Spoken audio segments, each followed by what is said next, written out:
ഇപ്പോൾ എന്നിലും പ്രായം കുറഞ്ഞവർ എന്നെ നോക്കി ചിരിക്കുന്നു.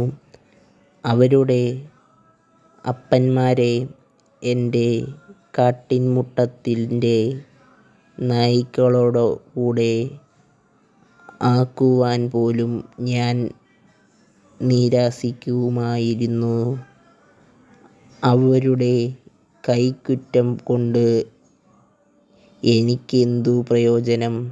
അവരുടെ യൗവനശക്തി നശിച്ചുപോയല്ലോ. ബുദ്ധിമുട്ടും വിശപ്പും കൊണ്ട് അവർ മെലിഞ്ഞിരിക്കുന്നു. ശൂന്യതയുടെയും നിർജ്ജനതയുടെയും ഇരുട്ടിൽ അവർ വരണ്ട നിലം കടിച്ചുകയറുന്നു. ദൈവത്തിനായി നിങ്ങൾ ഈ ചാനൽ സബ്സ്ക്രൈബ് ചെയ്യുക.